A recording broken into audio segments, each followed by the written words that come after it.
I would do it, but I've been scammed in the past. I'm pretty skeptical about anything in the online space. There's a ton of scams around. How do I know that your service isn't one as well? I've been burnt in the past, so I'm pretty scared to take the jump. These are all pretty common objections that come up in the online business space.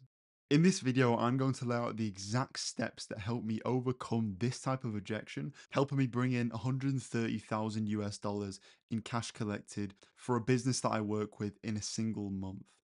So it's obvious that in the online space, in the internet, there is a lot of scams, right? And this leads prospects to be super skeptical, especially if they've been scammed in the past. Now, a lot of salespeople have no idea how to overcome this, how to tackle this type of objection and get past it. The first point that I want to go over is if you hear any hint of any skepticism in the discovery phase of the call, it's super important to just attack it straight away. Look, if you wait until the end of a call when the objection comes up, it's going to be 20 times more hard to actually handle the objection if you've not attacked it beforehand.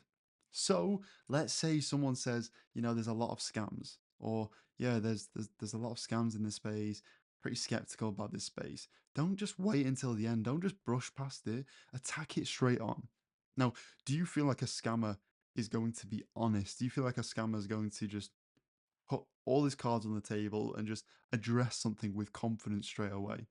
Probably not. So you want to do what a scammer wouldn't do and just address it straight away. You want to show the prospect that this isn't an issue, that this is a pretty common objection, and you completely understand why they're saying this. The second point is you've got to resonate with people.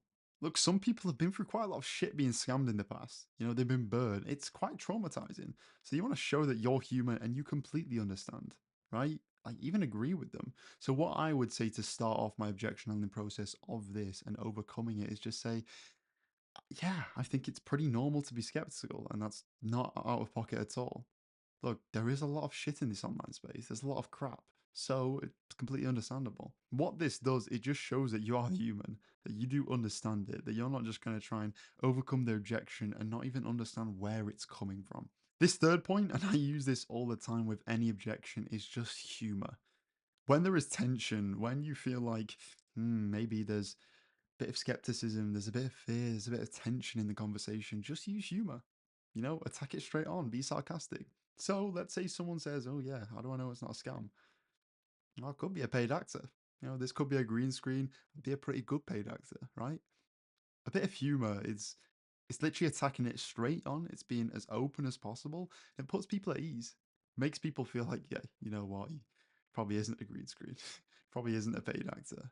He's being too honest and too calm and too collected to be a paid actor.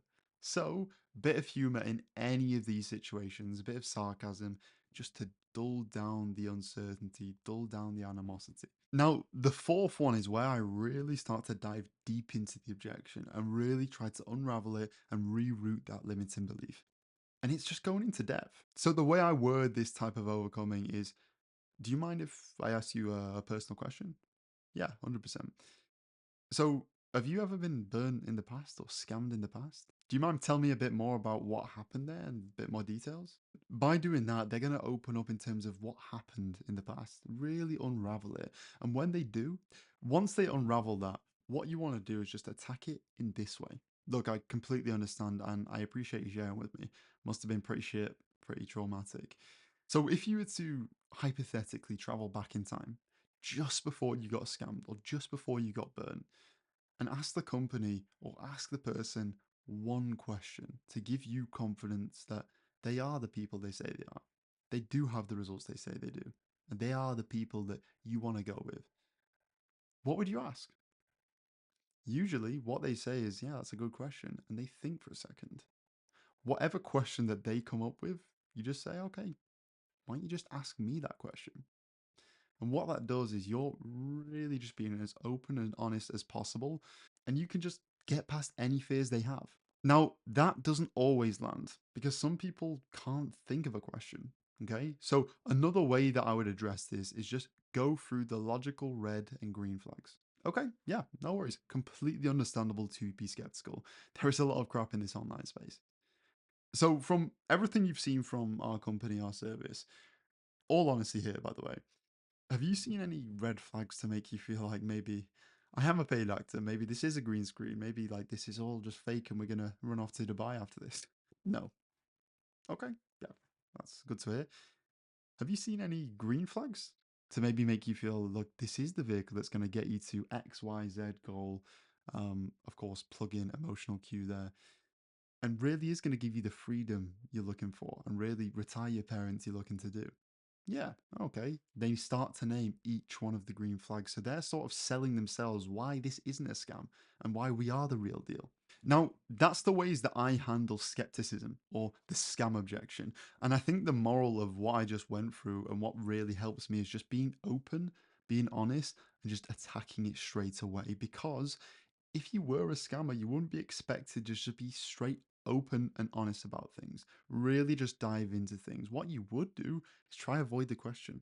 Try and just swerve it away. This today was a quick video, and I hope it does help. I hope it really helps you really go into depth in terms of any skepticism anyone has and really be able to increase your income through just overcoming this simple objection. Any questions, as usual, hit up my Instagram, my Facebook, let me know, and let's get overcoming some objections. Bash.